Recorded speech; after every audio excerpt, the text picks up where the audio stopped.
گوارا ہوگی۔ پاکستان کی سرزمین پر نہ نبی علیہ السلام کی ختم نبوت کے خلاف کوئی جسارت برداشت کی جائے گی، اور پاکستان کی سرزمین پر صحابہ کرام رضوان اللہ تعالی علیہم اجمعین کی توہین برداشت نہیں کی جائے گی۔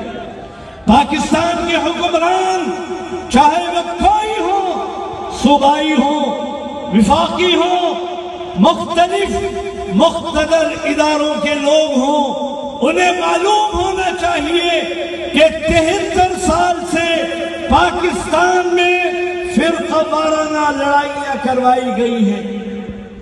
آپ ہمیں یہ کہتے ہیں کہ جناب اس میں بیرونی ہاتھ ملوث ہے۔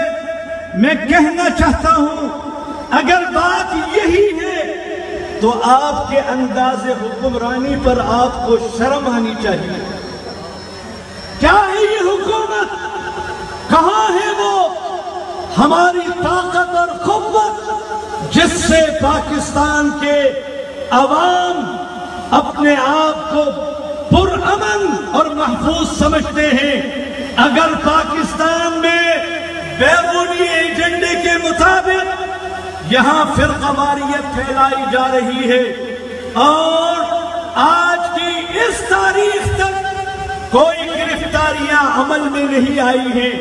میں سندھ میں تھا، کراچی میں تھا، ذمہ دار صوبائی وزراء سے کل میری گفتگو ہو رہی تھی اور وہاں دیگر مقتدر اداروں کے لوگوں سے میری بات ہوئی ہے۔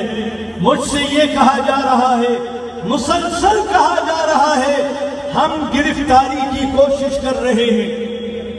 معاف کیجئے، ہمیں آپ کی ان باتوں پر یقین نہیں ہے۔ ہم یہ سمجھتے ہیں 73 سال کی طرح جیسے پہلے جھوٹ بولا گیا، انبیاء کی توہین یہاں ہوئی ہے، صحابہ کی توہین یہاں ہوئی ہے اور جھوٹ بولا جاتا رہا، آج بھی ہم سے جھوٹ بولا جا رہا ہے۔ میں وزیر اعظم عمران خان صاحب سے کہنا چاہتا ہوں، آپ کے کان ہیں یا نہیں ہیں؟ آپ کی آنکھیں ہیں یا نہیں ہیں؟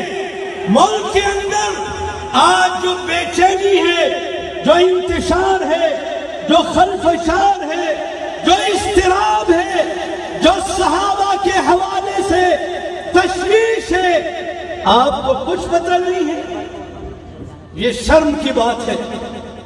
ہم اس ملک کے ذمہ دار لوگ ہیں، ہماری زبانیں کبھی کسی کی توہین کی اجازت نہیں دیتی، نہ ہم انبیاء کے خلاف کوئی بات کہہ سکتے ہیں، نہ نبی علیہ السلام کے خلاف کوئی بات کہہ سکتے ہیں، نہ صحابہ کے خلاف کہہ سکتے ہیں، نہ اہل بیت کے خلاف کہہ سکتے ہیں۔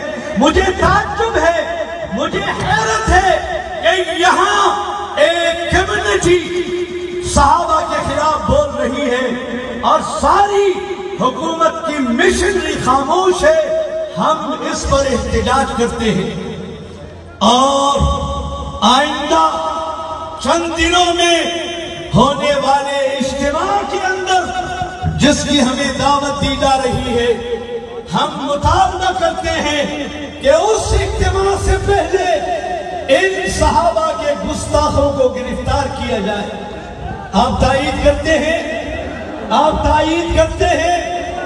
آپ سمجھتے ہیں کہ جو صحابہ کے گستاخ ہیں انہیں گرفتار کیا جائے، انہیں قرار باقی سزا دی جائے اور اس بات کو یقینی بنایا جائے کہ اس سرزمین پر انبیاء کے خلاف، نبی علیہ السلام کے خلاف، صحابہ کے خلاف، اہل بیت کے خلاف کبھی کسی کو زبان درازی کی اجازت نہیں ہوگی، ورنہ یہ اجلاس کراچی کا نہیں ہے، یہ اسلام آباد کا نہیں ہے، یہ ایک مکتب فکر کا نہیں ہے، پورا پاکستان اس کے لیے یک آواز ہے اور انشاءاللہ ہم بتلائیں گے کہ اس ملک میں صحابہ کے وفادار آج زندہ ہیں۔